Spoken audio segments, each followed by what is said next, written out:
Kami datang kepada Tuhan membuka hati kami, jiwa kami untuk menyembah Engkau.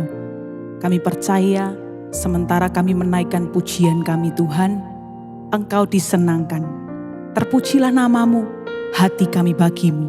Di dalam nama Tuhan Yesus, kami menyembah Engkau. Haleluya. Amin. Buka hatimu Bapak Ibu saudaraku. Di telapak tanganmu tertulis namaku, di dalam genggamanmu seluruh hidupku. Sungguh banggaku punya Bapa sepertimu, yang tak pernah melupakanku. Di tengah badai hidup Kau menemaniku, di atas gunung batu Kau bawa diriku. Sungguh banggaku punya Bapa sepertimu, yang tak pernah meninggalkanku. Ku nyatakan Engkau Tuhan di hidupku, Tuhan di setiap ucapan dan perbuatanku. Ku nyatakan Engkau Tuhan di hidupku, Tuhan yang selalu ku sembah di setiap nafasku. Kita pujikan lagu ini bersama-sama. Di telapak tanganmu tertulis namaku, di dalam genggamanmu seluruh hidupku. Sungguh banggaku punya Bapa sepertimu, yang tak pernah melupakanku. Di tengah badai hidup Kau menemaniku, di atas gunung batu Kau bawa diriku. Sungguh banggaku punya Bapa sepertimu, yang tak pernah meninggalkanku. Ku nyatakan Engkau Tuhan di hidupku, Tuhan di setiap ucapan dan perbuatanku. Ku nyatakan Engkau Tuhan di hidupku, Tuhan yang selalu ku sembah di setiap nafasku. Ku nyatakan Engkau Tuhan di hidupku, Tuhan di setiap ucapan dan perbuatanku.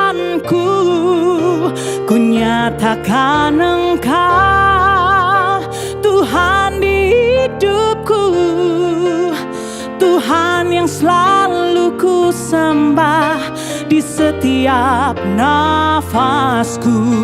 Ku nyatakan Engkau Tuhan di hidupku, Tuhan di setiap ucapan dan perbuatanku.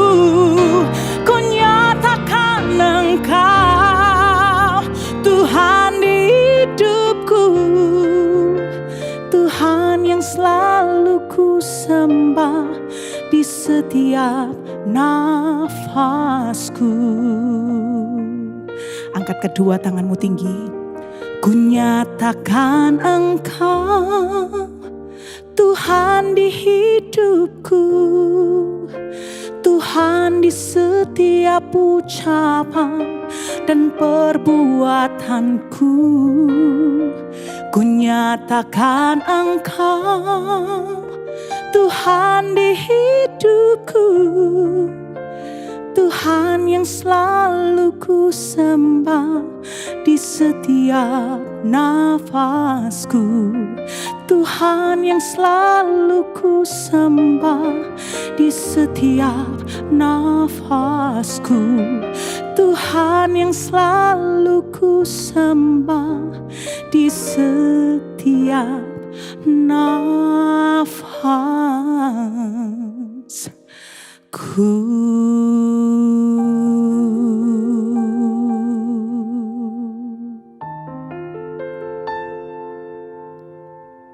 Mari sembah Tuhan.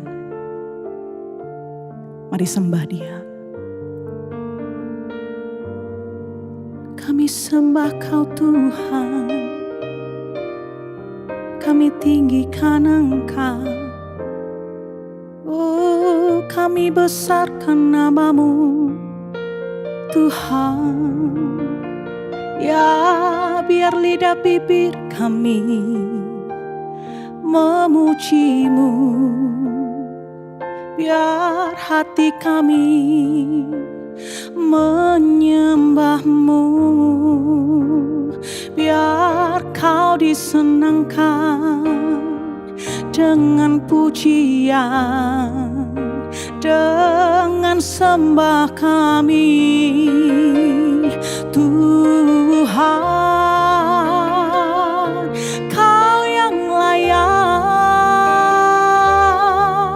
Sembah Kau yang layak Tuhan.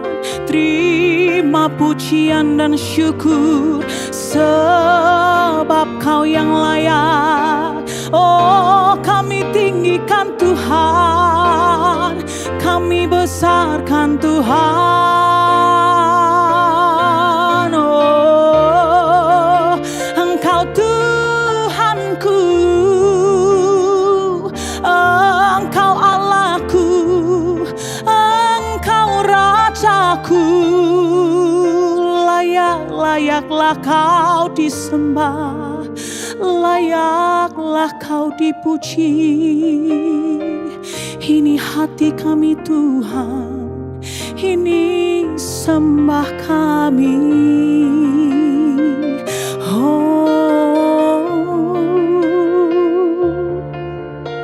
Haleluya. Hiaralama syata karalabara. Hiaralabata karalaba syata karalabara. Ajar setiap kami Tuhan menanggalkan setiap keakuan kami. Ajarkan setiap kami menanggalkan keangkuhan kami. Ajarkan kepada kami menyelaraskan pikiran kami dengan pikiran Tuhan.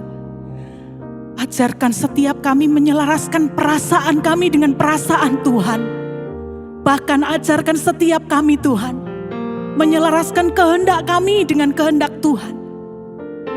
Berkuasalah penuh atas kehidupan kami, dalam hidup kami. Biar Kristus yang tinggal di dalam kami. Kami boleh berkata, kami menyatakan Engkau Tuhan di hidup kami. Kami rindu Tuhan, kami rindu. Bapak Ibu saudaraku, angkatlah kedua tanganmu dimanapun engkau berada. Biar Kristus semakin bertambah di dalam kita. Mari angkat kedua tanganmu, sembah Dia, sembah. Kami sembah Engkau Tuhan. Kami sembah Kau Tuhan. Ini sembah kami Tuhan. Ya, biar Engkau tinggal di dalamku, berdaulat penuh di hidupku Tuhan. Oh, berkuasalah atas hidupku Tuhan. Biar ku semakin hari semakin serupa dan segambar dengan pribadi-Mu, dengan pribadi-Mu. Oh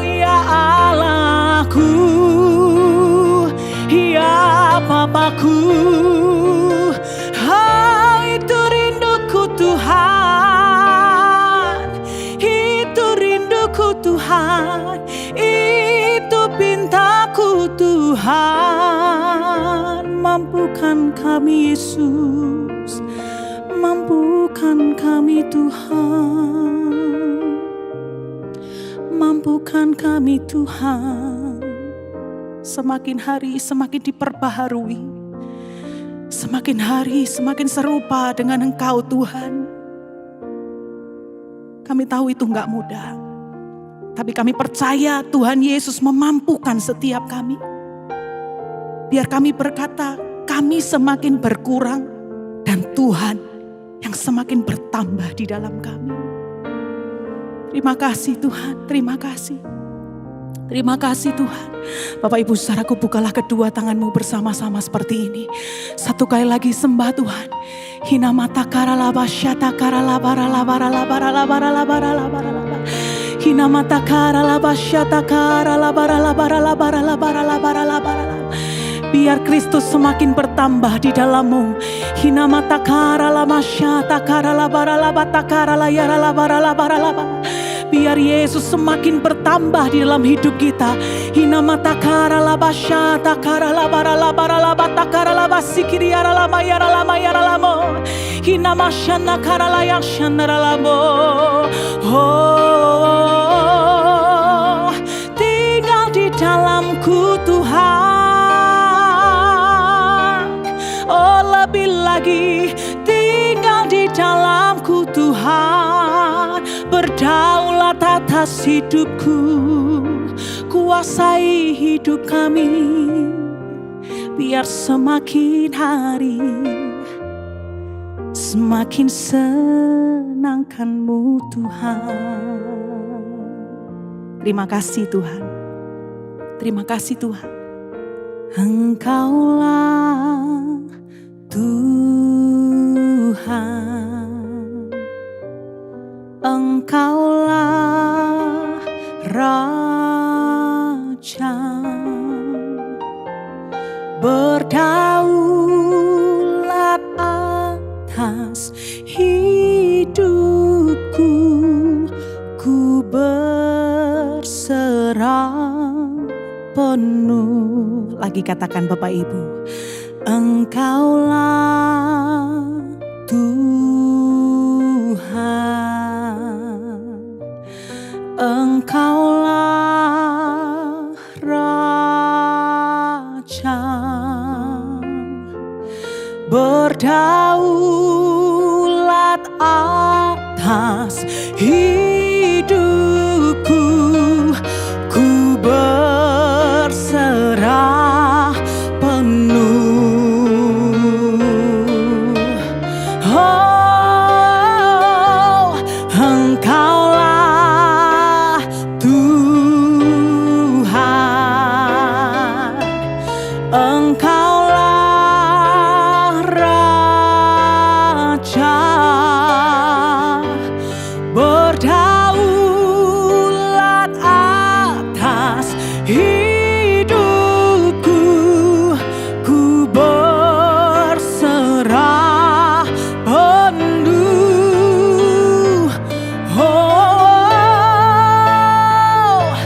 Engkaulah Tuhan,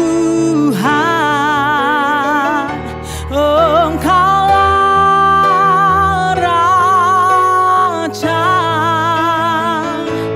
berdaulat atas hidupku, ku berserah penuh. Berdaulat atas hidupku, ku berserah penuh.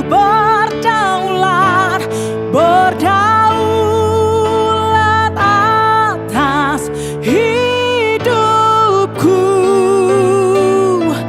ku berserah penuh.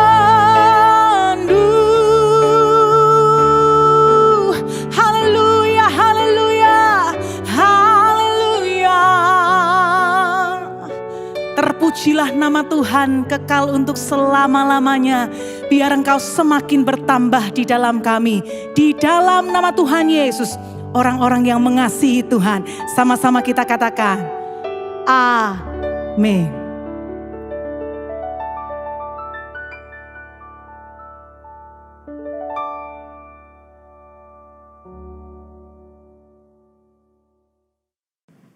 Salam damai sejahtera untuk saudara semua di GSKI Betani Surabaya dan sekitarnya dimanapun saudara mengikuti ibadah raya di hari Minggu ini. Kiranya damai sejahtera dan hadirat Tuhan menyertai saudara semua. Perkenalkan, nama saya Jeffrey Rahmat dari Jakarta Praise Community Church atau yang lebih dikenal dengan sebutan JPCC. Pada kesempatan ini saya juga ingin mengucapkan terima kasih kepada Bapak Gembala yaitu Pendeta Aswin Tanu Seputra yang telah memberikan kesempatan dan kepercayaan kepada saya untuk menyampaikan firman Tuhan di kebaktian online di hari ini. Musim pandemi ini belum juga berakhir. Meskipun puji Tuhan sudah ada titik terang yang mulai terlihat. Diperlukan kerjasama kita semua untuk tidak menjadi lengah dan tetap disiplin dalam menjaga protokol kesehatan. Sebelum saya menyampaikan firman Tuhan, mari kita hampiri Tuhan dalam doa lebih dahulu. Mari kita berdoa bersama-sama. Bapa yang baik, yang kami kenal dalam nama Tuhan kami Yesus Kristus, kami mengucap syukur untuk hari yang baru yang Tuhan berikan. Terima kasih untuk kesetiaan dan kasih karunia-Mu ya Tuhan. Meskipun kami tidak selalu mengerti apa yang sedang terjadi di sekitar kami, tapi satu hal yang kami tahu bahwa Engkau tidak pernah meninggalkan kami. Hati dan pikiran kami terbuka, siap untuk menerima kebenaran firman-Mu. Urapilah kami semua, baik yang berbicara maupun yang mendengarkan, supaya firman-Mu dapat diterima dengan baik, tertanam, bertumbuh, dan berbuah banyak dalam kehidupan kami. Biar bukan hanya sekedar informasi yang kami dapatkan, tetapi juga pewahyuan yang sanggup mengubahkan kehidupan kami. Sehingga transformasi terjadi, hidup kami memuliakan nama-Mu dan menjadi berkat buat banyak orang. Di dalam nama Yesus Tuhan kami berdoa. Amin. Setelah mengikuti Tuhan hampir 4 dekade, saya belajar bahwa salah satu hal yang sangat penting dalam perjalanan kita sebagai orang Kristen adalah mempunyai identitas diri yang benar, yang sesuai dengan identitas dari kerajaan Allah. Tanpa identitas diri yang benar, maka tidak banyak pencapaian yang dapat kita lakukan. Sama halnya tanpa KTP atau paspor, kita tidak dapat berbuat banyak dan tidak dapat berpergian jauh. Kalau kita baca Alkitab, maka kita akan menemukan bahwa sebenarnya godaan pertama yang dilakukan iblis terhadap manusia di Taman Eden adalah tentang identitas diri. Mari kita baca lebih dahulu kitab Kejadian pasal yang ketiga, ayat yang keempat dan kelima. Firman Tuhan katakan, tetapi ular itu berkata kepada perempuan itu, sekali-kali kamu tidak akan mati, tetapi Allah mengetahui bahwa pada waktu kamu memakannya, matamu akan terbuka, dan kamu akan menjadi seperti Allah, tahu tentang yang baik dan yang jahat. Dikatakan bahwa manusia mau menjadi seperti Allah. Mereka lupa bahwa mereka diciptakan sudah serupa dan segambar dengan Allah. Seperti yang kita baca dalam Kejadian 1 ayat yang ke-26. Berfirmanlah Allah, baiklah kita menjadikan manusia menurut gambar dan rupa kita, supaya mereka berkuasa atas ikan-ikan di laut dan burung-burung di udara, dan atas ternak, dan atas seluruh bumi, dan atas segala binatang melata yang merayap di bumi. Demikian juga pencobaan yang Yesus terima dari iblis di padang gurun, 2 di antara 3 cobaan tentang identitas diri. Mari kita baca lebih dahulu kitab Matius pasal yang keempat, ayat yang ketiga sampai ayat yang ke-7. Lalu datanglah si pencoba itu dan berkata kepadanya, jika engkau anak Allah, perintahkanlah supaya batu-batu ini menjadi roti. Tetapi Yesus menjawab, ada tertulis manusia hidup bukan dari roti saja, tetapi dari setiap firman yang keluar dari mulut Allah.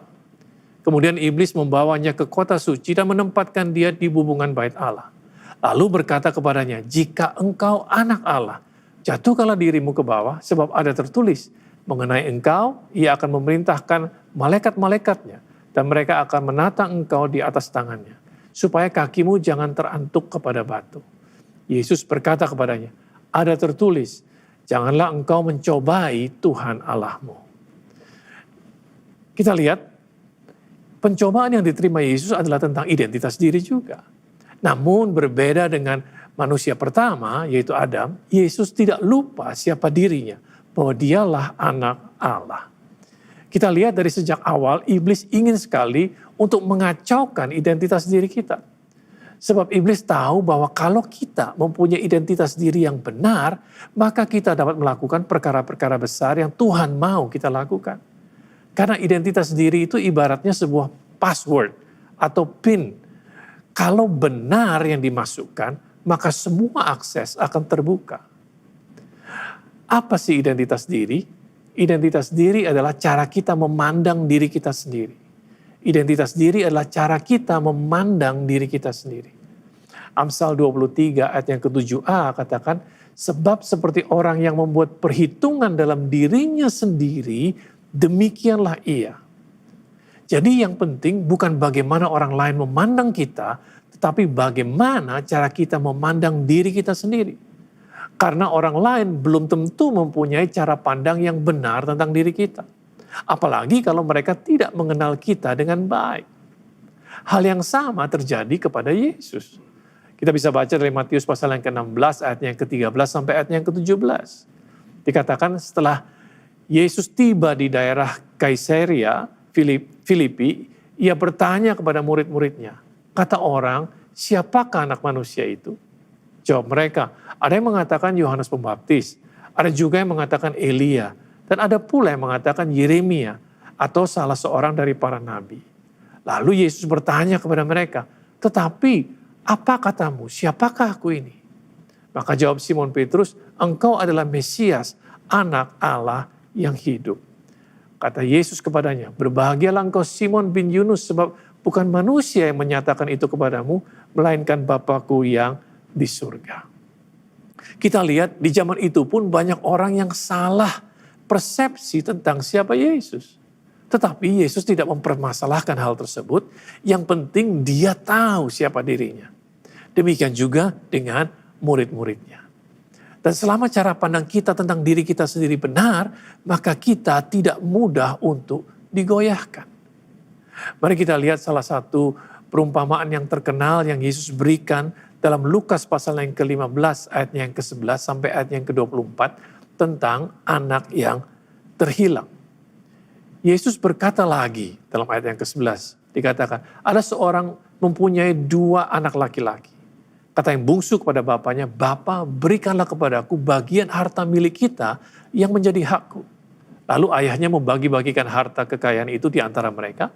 Beberapa hari kemudian anak bungsu itu menjual seluruh bagiannya itu lalu pergi ke negeri yang jauh. Di sanalah ia memboroskan harta miliknya itu dengan hidup berfoya-foya. Setelah dihabiskannya semuanya, timbullah bencana kelaparan di dalam negeri itu dan ia pun mulai melarat. Lalu ia pergi dan bekerja kepada seorang majikan di negeri itu. Orang itu menyuruhnya ke ladang untuk menjaga babinya. Lalu ia ingin mengisi perutnya dengan ampas yang menjadi makanan babi itu. Tetapi tidak seorang pun yang memberikannya kepadanya. Nah, berhenti di sini sebentar. Dosa mulai masuk pada saat hubungan antara anak bungsu ini dengan ayahnya terputus. Dan dosa itu mempunyai sifat, yaitu menurunkan nilai. Dari seorang yang mempunyai banyak uang, melorot menjadi seorang buruh upahan. Dari keadaan yang nyaman di rumah bapaknya, dia sekarang berada di kandang babi. Dari tempat yang berlimpah makanannya, sekarang dia mau makan ampas yang menjadi makanan babi saja, tidak bisa. Itulah yang dosa buat dalam kehidupan manusia. Dosa tidak mempunyai rasa hormat. Dosa akan terus mengambil apa saja yang dia bisa ambil. Yesus katakan, pencuri datang untuk mencuri, membunuh, dan membinasakan. Nah, kita teruskan di ayat yang ke-17, lalu ia menyadari keadaannya. Katanya, betapa banyaknya orang upahan Bapakku yang berlimpah-limpah makanannya. Tetapi aku di sini mati kelaparan. Aku akan bangkit dan pergi kepada Bapakku dan berkata kepadanya, Bapa, aku telah berdosa terhadap surga dan terhadap Bapa. Aku tidak layak lagi disebut anak Bapa. Jadikanlah aku sebagai salah seorang upahan Bapa. Maka bangkitlah ia dan pergi kepada bapaknya. Nah, berhenti lagi sampai di sini. Ayat 17 sampai ayat 19 ini merupakan langkah-langkah dari sebuah pertobatan. Pertama, anak bungsu ini sadar akan kesalahannya, sadar akan keadaannya. Namun sadar saja tidak cukup, niat saja masih kurang. Apa yang harus dilakukan berikutnya? Si bungsu ini bangkit dan berbalik. Dia balik kepada bapaknya. Itulah langkah-langkah dari sebuah pertobatan. Kemudian ayat yang ke-20 dikatakan maka bangkitlah ia dan pergi kepada bapaknya. Ketika ia masih jauh, ayahnya telah melihatnya, lalu tergeraklah hatinya oleh belas kasihan. Ayahnya itu berlari mendapatkan dia, lalu merangkul dan mencium dia. Ayahnya melihat bahwa anaknya sudah tidak lagi seperti yang dulu. Langkah kakinya berat, raut mukanya tidak lagi bersinar, pakaiannya lusuh, bau dan tidak memakai alas kaki. Yang pasti tidak ada sukacita di raut wajahnya. Ada perasaan tertuduh dan dipenuhi perasaan bersalah. Maka tergeraklah hati sang bapa oleh belas kasihan. Dia berlari mendapatkan anak bungsu ini. Biar bagaimanapun juga si bungsu ini tetap anaknya. Kemudian ayat 21 katakan, kata anak itu kepadanya, Bapa, aku telah berdosa terhadap surga dan terhadap Bapa. Aku tidak layak lagi disebut anak Bapa. Perhatikan, sebelum pulang, si bungsu sudah merencanakan apa yang akan dia katakan kepada bapaknya. Dia sudah membuat skenario di pikirannya bahwa kalau dia bertemu dengan bapaknya, dia langsung mau mengakui kesalahannya dan mengambil sikap merendah. Dan ini kalimat yang sudah direncanakan untuk diucapkan ketika dia bertemu dengan bapaknya. Dia katakan, Bapa, aku telah berdosa terhadap surga dan terhadap Bapa. Aku tidak layak lagi disebut anak Bapa. Jadikanlah aku sebagai salah seorang upahan Bapa. Dan benar ketika mereka bertemu, apa yang sudah direncanakan untuk diucapkan itu dikatakannya. Tetapi belum sampai dia katakan komplit. Dia belum mengatakan jadikanlah aku sebagai salah seorang upahan Bapa. Bapaknya sudah merespon lebih dahulu. Ayat 22 katakan seperti ini. Tetapi ayahnya itu berkata kepada hamba-hambanya, lekaslah bawa kemari jubah yang terbaik. Pakaikanlah itu padanya dan kenakanlah cincin pada jarinya dan sepatu pada kakinya. Dan ambillah anak lembu tambun itu. Sembelilah dia dan marilah kita makan dan bersuka cita. Sebab anakku ini telah mati dan menjadi hidup kembali. Ia telah hilang dan didapat kembali. Maka mulailah mereka bersuka ria. Apa yang terjadi? Sang bapa melihat bahwa identitas diri si bungsu ini sudah rusak akibat dari dosa yang dia buat. Si bungsu ini meninggalkan rumah sebagai seorang anak ketika dia membawa hartanya. Namun ketika dia pulang ke rumah, dia hanya ingin menjadi seorang budak sebagai orang suruhan. Seorang budak tidak mempunyai hak. Jadi juga tidak mempunyai masa depan yang cerah. Seorang budak tidak menjadi tuan buat dirinya sendiri. Dan yang menarik buat saya adalah ketika Alkitab mencatat bapaknya berkata, lekaslah kepada semua hamba-hambanya. Artinya cepat, ayo segera, jangan tunggu-tunggu lagi. Lekaslah bawa kemari jubah yang terbaik. Nah, kalau dipikir-pikir, ngapain juga dipakaikan jubah? Kan dia cuma pulang ke rumah. Dia masih dalam keadaan kotor dan lusuh. Yang dia perlu adalah mandi supaya dia bersih. Nah, tidak semua orang pada zaman itu memakai jubah. Hanya orang-orang tertentu seperti orang kaya, orang yang mempunyai kedudukan dan terpandang yang memakai jubah. Namun dengan memakaikan jubah yang terbaik, sang bapa ingin membuat suatu statement, suatu pernyataan bahwa ia ingin mengembalikan martabat anaknya. Kemudian dia perintahkan untuk memakaikan cincin pada jarinya. Apa yang menjadi pertanyaan adalah begini, ngapain juga harus memakaikan cincin sekarang? Mestinya kan suruh dia bersihkan diri dulu, baru diberikan cincin. Apa artinya sebuah cincin? Cincin adalah lambang otoritas. Kalau saudara ingat, Raja Fir'aun memberikan cincinnya kepada Yusuf ketika mengangkat Yusuf menjadi penguasa atas Mesir. Dengan memasangkan cincin ini, sang bapa membuat pernyataan bahwa dia mengembalikan otoritas anaknya. Luar biasa bukan? Ingat, anak bungsu ini tadinya hanya berpikir ketika dia pulang dia mau jadi seorang budak. Budak sama sekali gak punya otoritas. Namun bapaknya memberikan kepadanya lebih dari yang dia pikirkan. Cincin dalam pernikahan melambangkan ownership atau kepunyaan siapa. Saya memakai cincin, artinya saya sudah ada yang punya. Jadi anak bungsu ini dipakaikan cincin sebagai sebuah pernyataan bahwa dia adalah kepunyaan bapaknya. Dan yang terakhir, pakaikanlah sandal pada kakinya. Ingat, pekerjaan terakhir dia di kandang babi adalah sebagai orang upahan atau budak. Dan pada zaman itu budak tidak memakai sandal. Jadi pada saat si bungsu ini pulang ke rumah, dia juga tidak memakai sandal. Pertanyaannya sama, kenapa harus dipakaikan sekarang? Kan kakinya kotor. Suruh aja dia cuci kaki dulu, biar bersih dulu, baru dipakaikan sandal.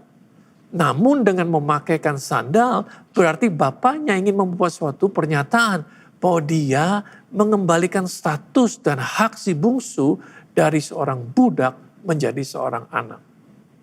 Dengan memakaikan jubah, cincin, dan sandal, sang bapa membuat suatu pernyataan kepada semua orang, termasuk kepada yang ada di rumahnya, bahwa dia menerima anaknya kembali. Dia mengakui dan dia tidak mau ada orang yang memandang rendah anak bungsunya atau mengejek dia.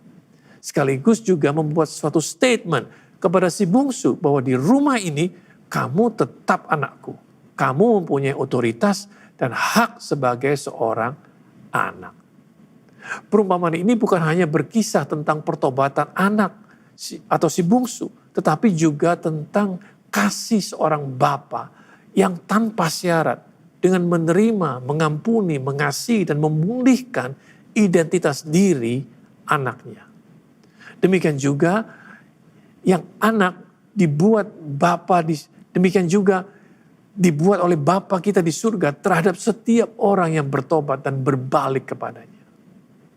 Itu sebabnya sebuah pertobatan harus segera diikuti dengan pemulihan identitas diri. Kita bukan lagi budak dosa. Kita sudah dimerdekakan dan kita diangkat menjadi anak Tuhan, menjadi ahli waris.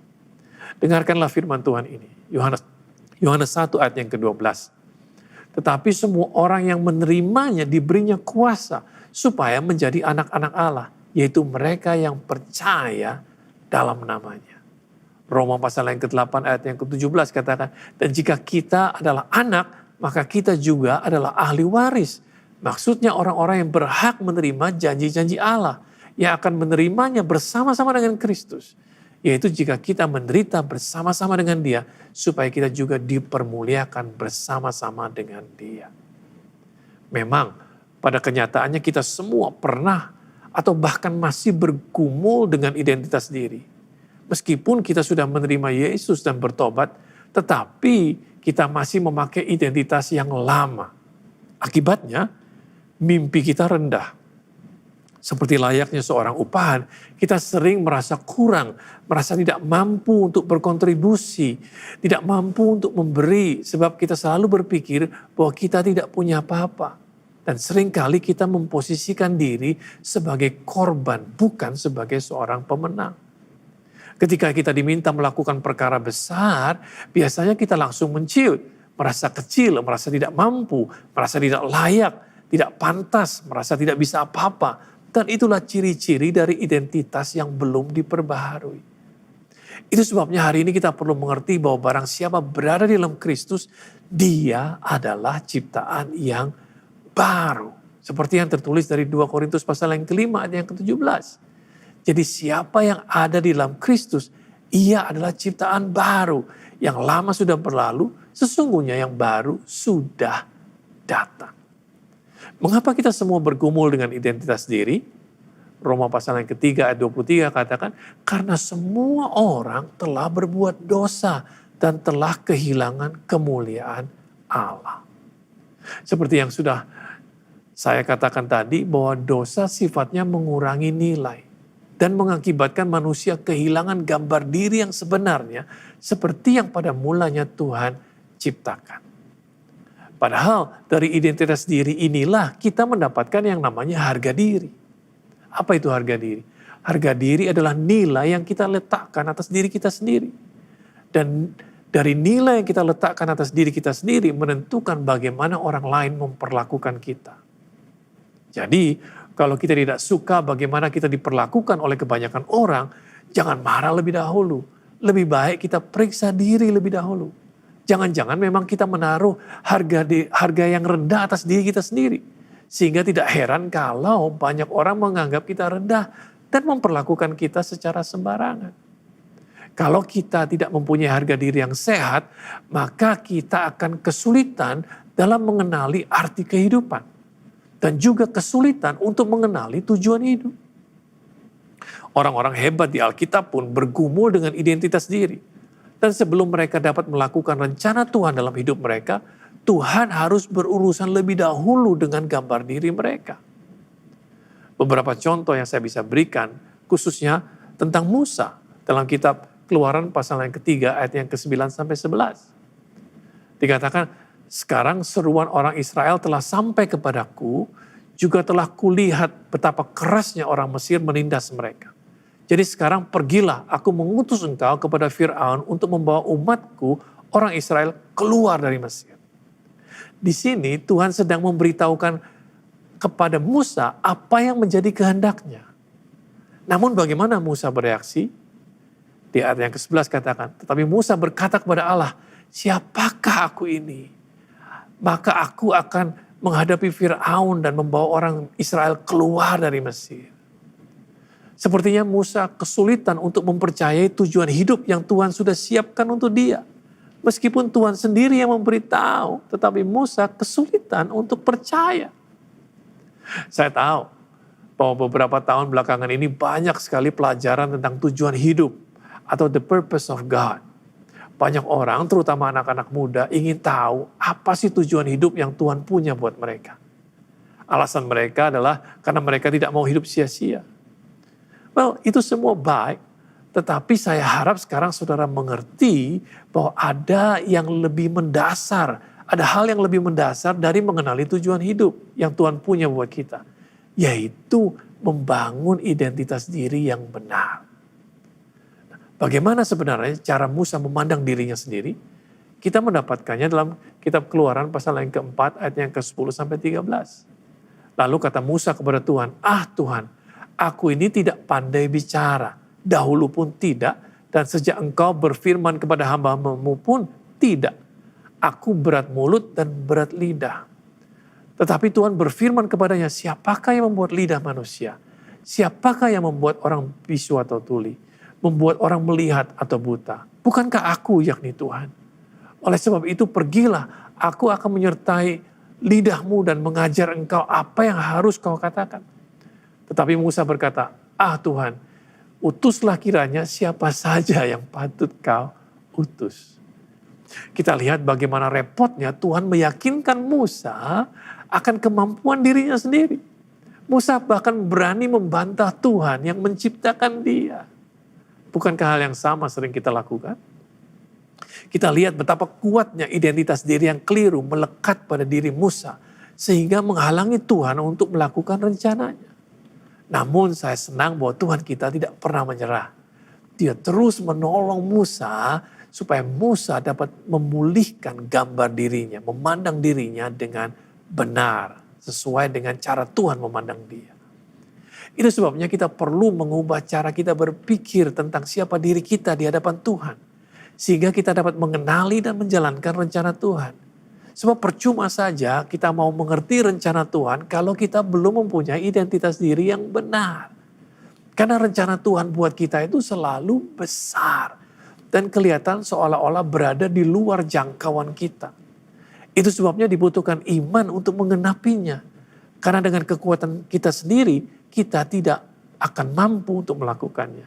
Tanpa gambar diri yang tepat, maka sulit buat kita untuk bisa mengenali rencananya.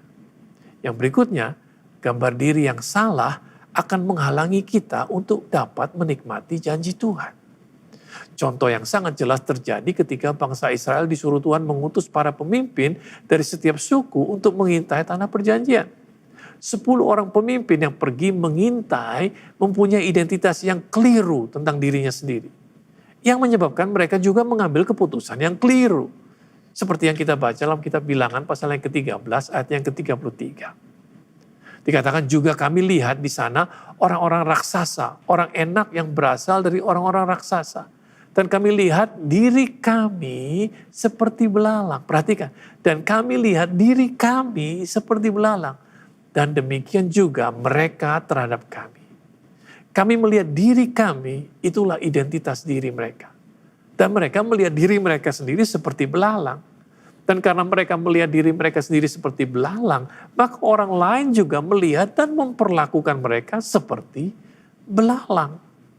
Belalang itu binatang yang kecil, dan apa saja yang dilihat dari sudut pandang belalang adalah besar. Terlihat seperti raksasa. Mengapa ke-10 orang pengintai yang adalah pemimpin ini tidak dapat masuk dalam tanah perjanjian? Karena mereka tidak mempunyai identitas diri yang benar. Sedangkan 2 orang pemimpin yang lain mempunyai cara pandang yang berbeda. Dalam kitab Bilangan pasal yang ke-14 ayat yang ke-6 sampai ke-8 dikatakan, tetapi Yosua bin Nun dan Kaleb bin Yefune yang termasuk orang-orang yang telah mengintai negeri itu mengoyakkan pakaiannya dan berkata kepada segenap umat Israel, negeri yang kami lalui untuk diintai itu adalah luar biasa baiknya. Jika Tuhan berkenan kepada kita, maka Ia akan membawa kita masuk ke negeri itu dan akan memberikannya kepada kita. Suatu negeri yang berlimpah-limpah susu dan madunya. Bukan hanya cara pandangnya yang berbeda, namun Yosua dan Kaleb mempunyai otoritas Allah dalam hidup mereka. Dan otoritas Allah itu datang karena mereka mempunyai cara pandang yang benar tentang diri mereka sendiri. Jadi perlu diketahui bahwa otoritas Tuhan dalam hidup kita terkait dengan cara pandang kita tentang diri kita sendiri. Identitas kita yang sebenarnya tidak datang dari sosial media, juga tidak datang dari apa kata orang tentang kita, atau apa kata orang tua kita tentang kita, atau apa kata guru kita tentang kita. Tapi identitas diri kita yang sebenarnya datang dari Bapa kita yang di surga yang menciptakan kita. Efesus pasal yang kedua ayat yang ke-10 mengatakan, karena kita ini buatan Allah diciptakan dalam Kristus Yesus untuk melakukan pekerjaan baik yang dipersiapkan Allah sebelumnya. Ia mau supaya kita hidup di dalamnya. Saya senang dalam terjemahan New Living Translation, bahasa Inggris dikatakan, for we are God's masterpiece. He has created us anew in Christ Jesus, so we can do the good things He planned for us long ago. Kita adalah God's masterpiece, produk unggulannya Tuhan. Kita ini harganya sangat mahal. Terbukti dengan harga yang dibayarkan untuk menebus kita adalah dengan darah Yesus sendiri. Berarti hidup kita ini di mata Tuhan sangat tinggi nilainya. Demikianlah cara Tuhan memandang kita. Kalau saudara mau hidupmu berarti, saudara harus memulihkan cara pandang saudara tentang diri saudara sendiri. Disesuaikan dengan cara pandang Tuhan yang adalah pencipta saudara. Kalau kita mempunyai cara pandang yang sama dengan cara pandang Tuhan, maka kita tidak akan cepat menyerah dengan persoalan yang sedang kita hadapi. Kita berani membidik yang lebih tinggi, berani mimpi yang lebih besar, sehingga hidup kita menjadi berarti, serta membawa dampak yang baik, yang positif, serta memuliakan nama Tuhan yang sudah menebus kita. Banyak orang di zaman sekarang ini terlalu peduli dengan apa kata orang tentang diri mereka. Bukannya itu tidak penting, tetapi jangan sampai apa kata orang tentang diri kita menjadi lebih penting daripada apa kata Tuhan tentang diri kita.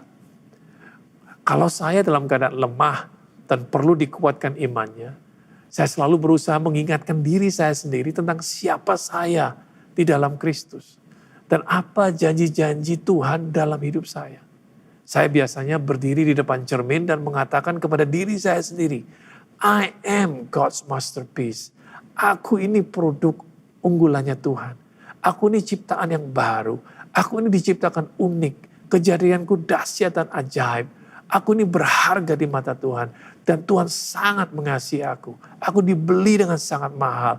Aku bukan kebetulan ada di dunia ini. Dan Tuhan punya rencana yang indah. Yang mendatangkan damai sejahtera dalam hidupku.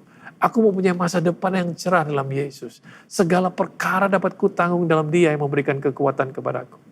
Allahku akan memenuhi segala keperluanku menurut kekayaan dan kemuliaannya dalam Kristus Yesus. Inilah yang saya lakukan. Mengingatkan diri kita sendiri. Saya mengingatkan diri saya sendiri tentang siapa saya dalam Kristus. Dan biasanya setelah itu iman saya akan kembali naik. Suatu hal yang saudara bisa juga coba lakukan. Kalau saat ini iman saudara sedang turun atau saudara sedang dalam keadaan down. Jadi apa yang kita sudah pelajari hari ini? Bahwa identitas diri adalah cara pandang kita tentang diri kita sendiri. Dan dari identitas diri kita lah kita mendapatkan yang namanya harga diri. Pertobatan perlu diikuti dengan pemulihan identitas diri. Sehingga hidup seseorang dapat menjadi dampak yang besar. Berikutnya, Tuhan harus berurusan dengan identitas diri seseorang sebelum dia dapat menjalankan rencananya atas orang tersebut. Dan ini yang terakhir yang kita bisa pelajari hari ini, bahwa gambar diri yang salah akan menghalangi kita untuk dapat menikmati janji Tuhan. Nah, semoga apa yang saya sampaikan ini menolong saudara semua dalam membangun identitas diri yang benar di hadapan Tuhan dan membangun iman saudara. Dan sebelum saya mengakhiri pelajaran ini, mari kita kembali berdoa bersama-sama. Tuhan Bapa yang baik, terima kasih untuk kebenaran-Mu hari ini. Terima kasih untuk kasih-Mu yang tanpa syarat. Tuhan, Engkau Bapa yang baik, Engkau mengampuni, Engkau menerima, Engkau memulihkan, dan Engkau mengembalikan identitas diri orang-orang yang bertobat, yang kembali kepadamu. Ajar kami untuk senantiasa sadar siapa diri kami yang sesungguhnya. Sehingga Tuhan dapat mempercayakan kepada kami perkara-perkara yang besar. Agar kami dapat menikmati janji-janji-Mu. Kiranya berkat Tuhan menyertai setiap kami yang mendengarkan. Dalam nama Tuhan Yesus kami semua sudah berdoa dan mengucap syukur. Amin. Tuhan Yesus memberkati saudara semua. Jemaat yang dikasihi Tuhan, saya mohon bangkit berdiri sambil membuka kedua tanganmu. Kipapata kaya rana mata pakaian.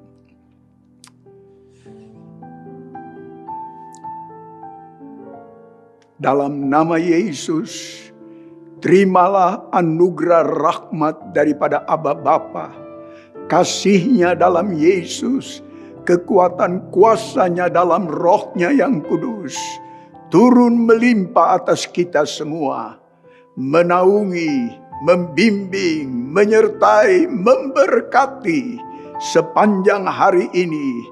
Maranatha, Yesus datang, bahkan sampai selama-lamanya. Dalam nama Yesus. Amin.